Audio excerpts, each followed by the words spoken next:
You're listening to Ecomonics, a Debutify podcast, your resource for one-of-a-kind insights into the world of e-commerce and business in the modern age. This is Joseph. I'll be presenting a wealth of industry knowledge from interviews with successful business people and our own state-of-the-art research. Your time is valuable, so let's go.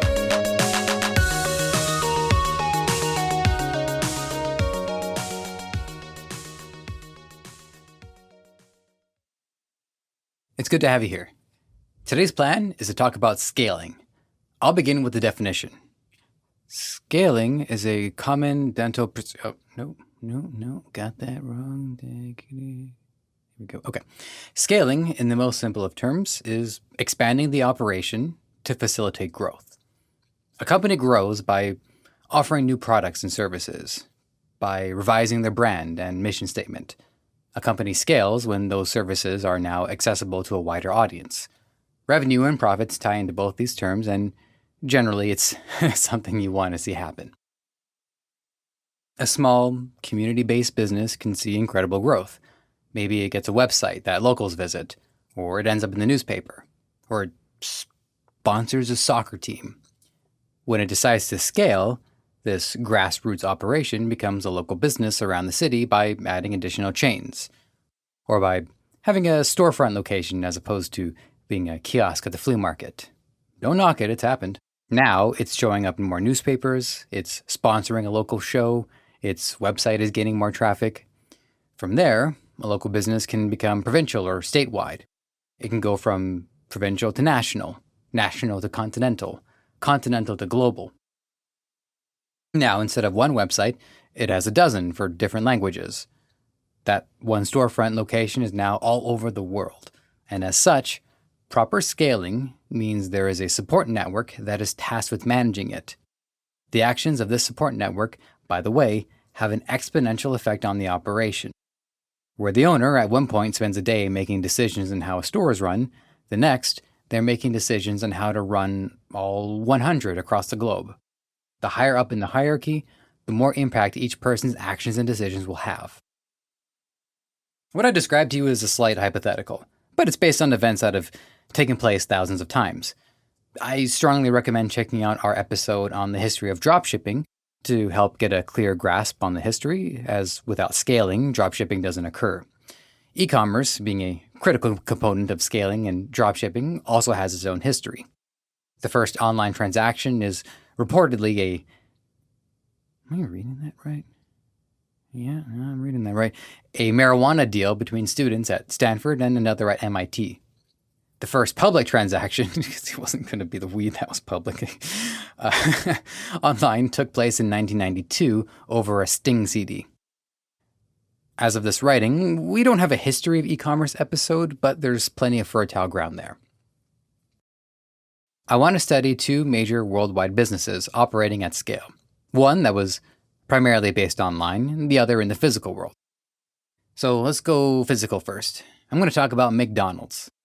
At first, in 1940, the McDonald brothers, Dick and Mac, had a typical drive-in restaurant with a big menu and servers that would come up to your window.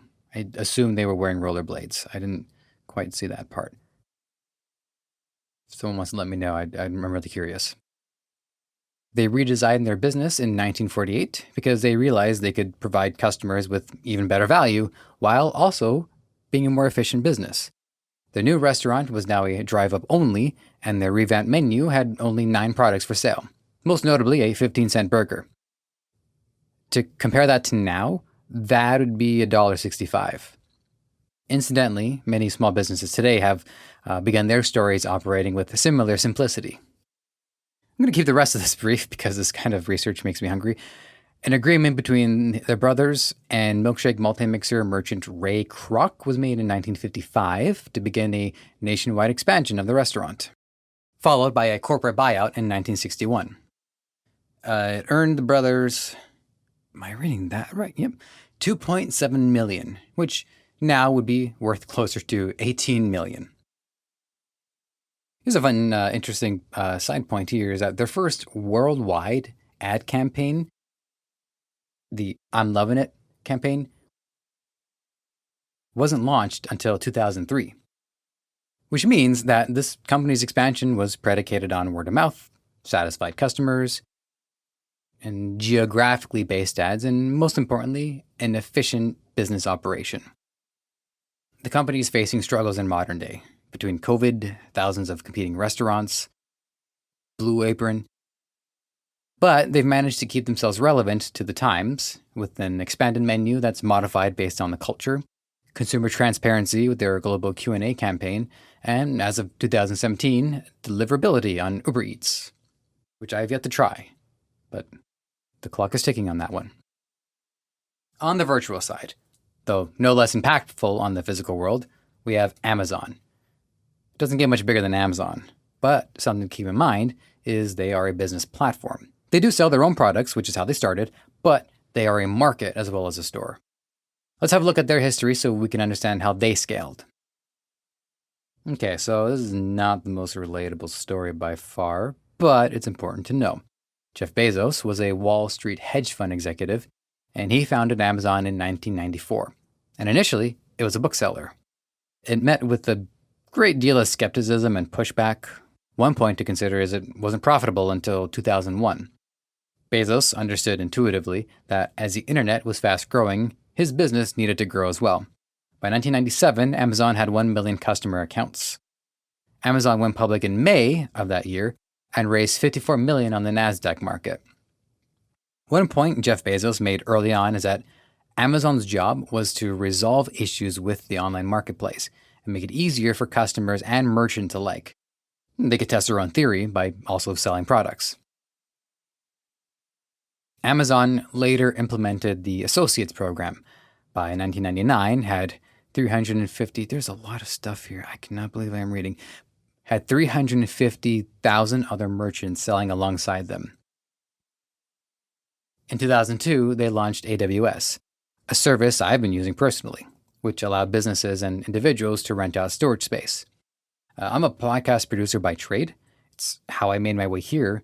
And Amazon AWS allows me to host podcasts through their service.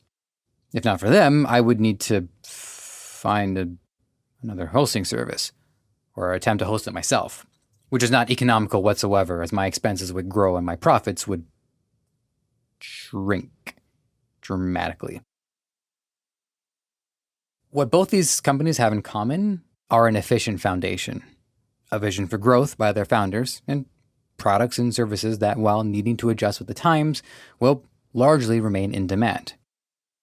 But there's also much to differ between the two, because Amazon is a market that sells other products. But I do make the observation that through promotions like the toys, other companies can use McDonald's as a means to sell their brand. To scale a business, you should first understand how the different levels are perceived. One thing to consider within e-commerce is that if we're selling online, the barriers aren't the same as brick and mortar. You probably figured that one out. You're limited by language and where you advertise.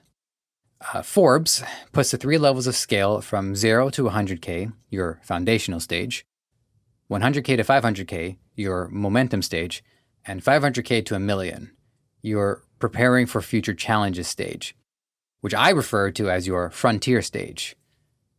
This is something important to take in. A lot of these articles are making the presumption that your earnings are already into 6-figure territory. This may seem daunting if, say, I don't know, you're a dog walker, but this is scale at its fundamental level. Your day's work can have an impact on hundreds of thousands of people around the world. Let's look at what strategies and expectations are in place for each stage. And this is not from one website, it's rather cross-referenced from several sources, but I have included all the sources for you to check out where I was researching from. Starting with foundation. It's not just Forbes that use this analogy, it's common parlance in economic media to refer to your business as a house. A house needs a foundation, it needs personnel and materials to be built, and there is always going to be something to work on. Also, based on zoning bylaws, you may need to get creative with expansion if you have that in mind, or in that sense, you may end up selling the house and building a much bigger one with a backyard. Make sure your website is SEO compliant. Your keywords must be in line with what your potential customers will be searching for. The sooner they're properly implemented, the better. Give customers a means to sign up via email. And while you're at it, put them to good use. Send out automated emails based on activity. One key area that needs to be addressed is cart recovery. Cart abandonment is upwards of 70%, and that can be from poor load times, distractions in real life, buyer's remorse. It's recommended that rather than lose the sale altogether, you can offer a "wait, don't go" discount of 5 to 10%. Concurrently, some savvy customers will actually see if your website has that, so they'll leave and they'll get themselves a discount. What are you going to do? People are smart. Build a better mousetrap, you get better mice. That was almost too good of an analogy. Anyways, optimize, optimize. See how I didn't say it a third time? Didn't need to. Every second counts when loading your pages. Cut your loading times down from 7 seconds to 6. Set up an efficient sales funnel so that traffic is properly guided along. The Storyale blog breaks the funneling process into awareness, also known as, "Hey, what's that?" Interest, "I think I like that. It could be good for me." And decision, "I'm gonna get it." Invest your time and capital wisely. Two of the main platforms you'll be advertising on are Google and Facebook, which we will get into in more detail. You can reach out to influencers to work with your brand, and as you gain exposure, journalists may be reaching out to you. So make sure you get back to them. Next, we have momentum. This is where you have an installed base of loyal customers and can now turn them into an asset. Large companies like Uber use what's called a viral loop. Essentially, your established customer base refers the business to their network. People who use the service become excited and will likely share it with others. To further support this excitement, you can include a referral code that your most loyal customers can share. Re-engage customers via a remarketing campaign. You have their emails, so you can send them discount codes, time-sensitive promotions, or just check in on them and let them know what your company is up to. Make your customer reviews a key visual on your website. The more you display, including the bad ones, the more you legitimize your business to new customers. Encourage your customers to generate their own content based on your product. Forbes points to GoPro as an ideal case study. When people start using the device, it inspires creativity in others. Finally, but not actually finally, we have the frontier again.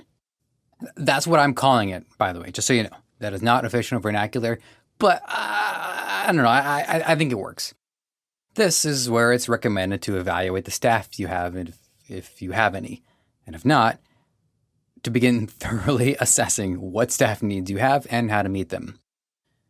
Ensure you're on good terms with your supplier, since scaling might put a strain on them. If need be, find additional suppliers to make sure you can handle this new incoming demand. Look for what areas your marketing is limited by. Is that poster on the community message board still pulling its weight? Since you'll likely be getting bad feedback, make sure you have your customer success agents ready to address their issues with respect and dignity. And speaking as a former CSA, make sure they have the tools to actually solve the problem. No one wants to spend all day apologizing with nothing else they can do to help.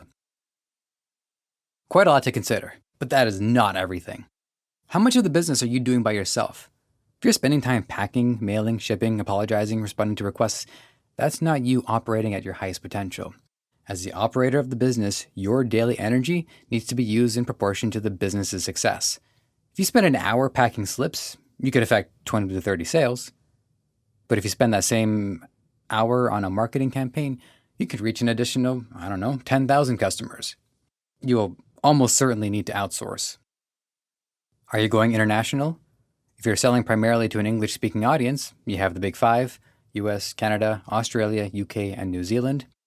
But what about all those other countries with English as their second or third language? Are you catering the message more to their tastes? Will they understand the nuance in your copywriting? Are you collecting vital data? And if so, is it being parsed and understood in a way you can actually use? Is your business capable of operating both in B2B and B2C space? Are you socially and ethically responsible? Millennials can, and this is speaking as one, be rather guilt-ridden. A product made responsibly and with dignity can secure a lifetime of loyalty. All right, what about competition? If you're early to the game, others might learn from you and correct your mistakes to their benefit. Having competition is a good sign. It means there's a healthy demand for your market. You could, however, be making your way into someone else's territory. You could be the challenger and not even know it. Are you tax compliant? According to multichannelmerchant.com, as of 2018, $23 billion in revenue is not being collected by governments. Multiply that by every country you want to sell to, as well as every state, county, provincial, and, if they have them, district bylaws. Where's the personal touch? Do email campaigns come across as focus group tested? Who's writing your blog? Do CSAs sound like they're reading from a script? As you can see, there is a lot that goes into this, and thousands of sellers have gone through the gauntlet to bring you this information. Before we move on, I also want to take a few moments and recognize that for a lot of people, we don't have millions of dollars to invest in an online book market that's now powerful enough to build its own country from scratch. So let's look at a few small-scale businesses that reached for success and made it. First, we have Canva, a massively successful design website. For people in need of professional-looking art for their cards, posters, something along those lines. According to growthmanifesto.com, they have over 15 million users, 300,000 paying customers, and are valued at $3.2 billion. Their success dates back to 2012, not that long ago, where a Melanie Perkins, a designer herself, was finding a lot of the students she was teaching were having a hard time learning professional software like Photoshop. The first thing they understood was the market was there. Tens of thousands of people need good-looking content without the expensive route of hiring a designer or the time-consuming and also expensive route of self-teaching. From there, they built an intuitive website that's easy to use, removing as many barriers for entry as they could. It's a self-actualizing cycle because their website is about good design. Seeing a good-looking website is proof in of itself. I also observed that when you're marketing to other designers, or people often running their own businesses, with a product that makes their success easier, you're also tapping into a market that doesn't necessarily need to succeed. If 1,000 people sign up, but only 100 of them are successes, that's still 900 other users that you've helped to give a fighting chance. Anyone in business understands that failure is an unfortunate but realistic aspect. This is not a knock against Canva, by the way, but it is something to think about. The next one we have is Bushwick Kitchen. According to sumo.com, they generated $170,000 in revenue in their first year under their initial label Mixed-Made. They had their product, honey infused with chili, a novel idea that I've never seen before, and I go to the CNE. And they had about $500 worth of product. But with the website, they put the carriage before the horse and it worked. Rather than try to stock up on thousands of product with no knowledge of the success, they unveiled the product in a conceptual state and then began to manufacture as sales rolled in. From there, they took a grassroots approach to marketing by emailing their friends and family, followed by making connections with food bloggers and journalists. They built momentum in an authentic way. Lastly, we have Robert Nava and his online outdoor store, National Parks Depot. According to business2community.com, Robert Nava's online store began with a marketing budget of $60. His story is that of encountering a great deal of friction with authority throughout his life. Thus, he only had enough means to start tiny. His first step was a Facebook community page where he sold custom shirts and posted images of nature. His $60 budget for those first runs of ads turned into $1,000 in sales. And that was thanks to the power of dropshipping. All right, there's another side to scaling that's more specific to your business, which is the advertising. Being a creative medium, you can get pretty inventive with how you advertise. I've mentioned journalists in the past. You can also get an influencer, and you may want to check if your influencer is a person and not a robot. I'm not kidding. Anyways, you can also advertise on billboards, print, TV commercials, secure product placement in TV shows or films, or attempt to go viral by doing something weird on internet video sites. I personally tend to respond to that. The two biggest advertising platforms today are Google and Facebook. As a leading social network and search engine, respectively, they have built a great deal of trust with the customers and have also collected a great deal of data. This market is rapidly changing. Even the information I shared today could change in a matter of hours. Mathematical variables may need recalculation. But what stays ironically the most consistent is to be ready to adapt. Automation, while it varies within both platforms, is a necessity to scale. If you don't, you will lose days, probably weeks, fighting a battle manually. You'll still be in control of the operation, make no mistake. You'll be setting rules to determine what ads to scale and what to kill.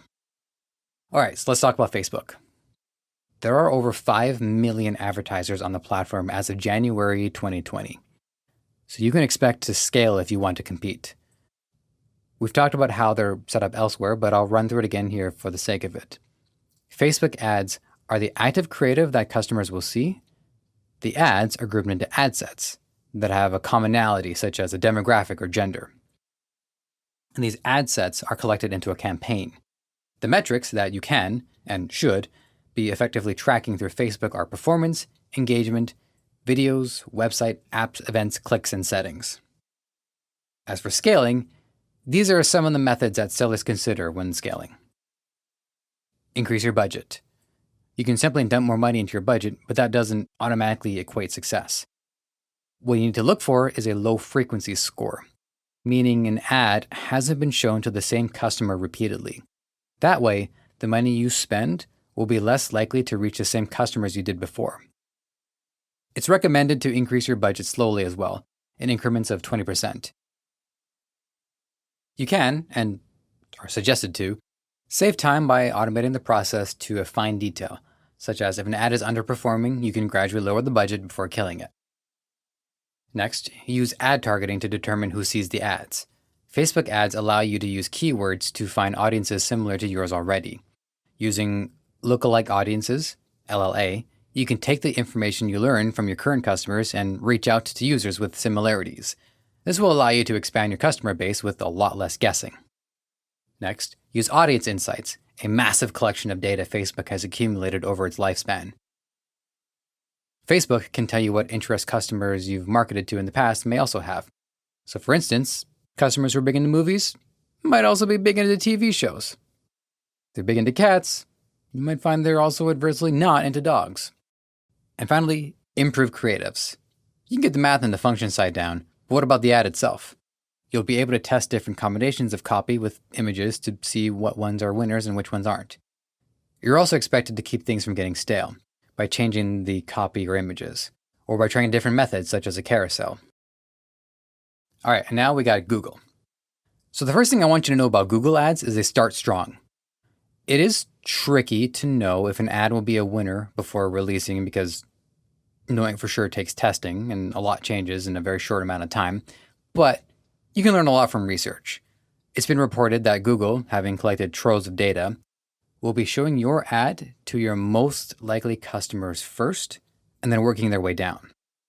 So if things are going well at first, arbitrarily adding money to it can exponentially decrease your return on investment.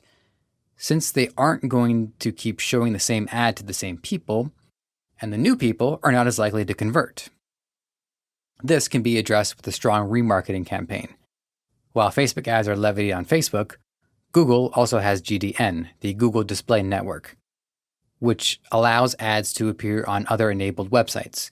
This means you can have another chance to get the attention of people who have visited your site already, but may need a nudge back in your direction. You also want to prioritize having high conversion. If you aren't getting many clicks, the lack of conversion can lead to a lower search result. You can address this with the coupon code for traffic, so that way Google will see that your conversion rate is better. Another side of this that I found interesting is that, despite being a global search engine, localization is a vital tool in your arsenal. It's reported that 85% of online customers are paying attention to brands on a local level, meaning they're going to local websites, listings, and search results. The strategy they recommend is within each pay-per-click campaign, each one has its own keyword, and that each campaign is composed of a geo-focused ad group. Referring back to the 3-step process earlier, you can have 3 separate campaigns for decision, consideration, and awareness. Are you familiar with the near me searches? If someone is looking for upholstery, they will likely type in near me since it involves physical labor. You're recommended to keep those ad groups separated. You can use location-based gags, such as upholstery in Macon, and then upholstery in Queens. There's a pretty considerable difference between Google and Facebook that, not that I need to pat myself on the back, because I ordered an automatic back patter, but the information collected by, I'm just going to say I didn't really see any research that pointed this out. So, go me. But the information collected by Google versus what's collected by Facebook are distinct for some obvious reasons, but also for something a little less obvious. The obvious one is that Facebook is social media. Google is a search engine. Right? Okay. We all worked that part out. But the less obvious one is the difference between one having potential for public intent and the other not. If I search something on Facebook, odds are good that if I were to interact with it, it would be in a public way. I might like a page, I might add a friend, I might even make a post. Everything I do there, I do so knowing it can be seen publicly and therefore have an effect on people's perception of me. Google, on the other hand, I can search without public intent. I'm looking for personal information. I'm trying to learn something. I'm trying to hunt something down, like an article of clothing. I recognize that Google is collecting my data, but there's no interacting with Google that reflects a public display of who I am. So that's something to think about too. Whew. All right, that is it for now. There's gonna be more where this came from, so we hope to see you back. Are you a business owner and are in the midst of scaling? Do you have your own story to tell? Are there any tips or tricks that you think we need to let the people know right away? You can reach out to us, podcast@debutify.com. Take care. You might have found this show on any number of platforms: Apple Podcasts, Spotify, Google Play, Stitcher, or right here on Debutify. Whatever the case, if you enjoyed this content and want to help us thrive, please take a few moments to leave a review on Apple Podcasts or wherever you think is best. We also want to hear from you, so whether you think you'd be a good guest or want to weigh in on anything related to our show, you can email podcast@debutify.com or connect with us on Facebook, Twitter, Instagram, and TikTok. Finally, this podcast is created by the passionate team at Debutify. If you're ready to take the plunge into e-commerce or are looking to up your game, head over to debutify.com and see how it can change your life and the lives of many through what you do next.